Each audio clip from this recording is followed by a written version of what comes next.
Allô? Aujourd'hui, je vous fais une petite capsule sur les automassages. Alors, vous allez avoir besoin de petites balles. Ça peut être une balle comme ça, une balle de crosse. Ça peut aussi être une balle qui est plus molle avec des pics. Ça dépend des balles que vous avez, la résistance que vous avez à la douleur, des tensions que vous avez dans vos muscles. Donc, une grosse balle comme ça et une petite balle comme ça, je l'ai achetée au Dollarama. C'est une Super Ball là, qui rebondit pas mal. Donc, premier massage qu'on peut faire avec cette balle-ci, c'est au niveau des mains.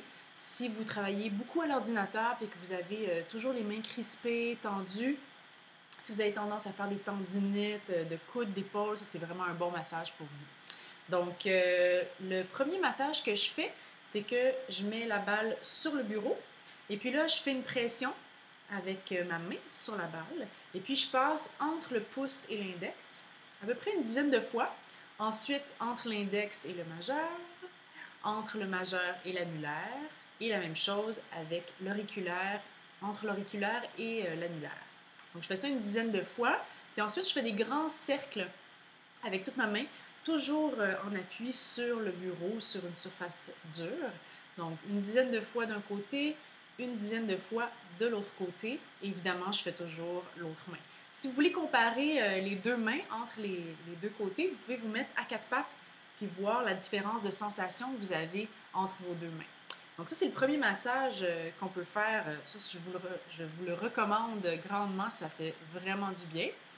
Deuxième massage, et ça, c'est un must, c'est le massage du pied avec la grosse balle. Donc, on se met debout et puis on masse le pied avec la balle sous le pied. On s'assure de passer du talon jusqu'aux orteils. Puis on fait ça au moins 30 secondes. Ça peut être une minute. Je le recommande plus une minute que 30 secondes. Puis on peut faire aussi des cercles en dessous du pied. On peut passer plus en dessous de l'arche ou en dessous de l'extérieur du pied, dépendamment d'où est-ce que se trouvent nos tensions.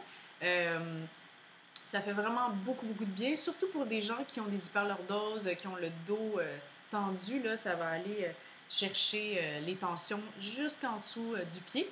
Donc, ça va aller relâcher toute la chaîne postérieure. Là, ça, c'est vraiment excellent. Troisième massage qu'on peut faire avec la grosse balle toujours, c'est le massage des trapèzes. Donc, si on a le cou et les épaules très tendus, on s'accote sur un mur. On a besoin d'un bon pan de mur, là, à peu près 1 mètre de large. Puis on s'accote dessus avec la balle entre le trapèze et le mur. Alors là, ici, ce qu'on vient faire, c'est qu'on vient rouler la balle de droite à gauche au niveau horizontal. Puis on fait ça au moins 30 secondes. Bien important d'être dans le muscle. Puis ensuite, on y va de haut en bas. Là, je ne peux pas vous le montrer, là, mais vous imaginez là, que c'est de façon verticale.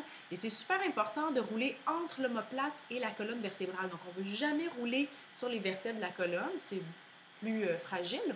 On veut vraiment rouler dans le muscle au centre. Ça aussi, on reste là au moins 30 secondes. Après ça, on peut comparer les deux côtés, puis on le fait de l'autre bord. Alors voilà, c'est ça, les 3 massages de la main, du pied et du trapèze. Il en existe vraiment plein d'autres, mais pour commencer, c'est un bon départ pour avoir des outils entre 2 rendez-vous chez le massothérapeute si on veut être un petit peu autonome puis qu'on a des grosses tensions, des grosses douleurs. J'espère que ça vous a fait du bien et puis que vous allez pouvoir intégrer ces automassages-là à votre quotidien. Bye bye!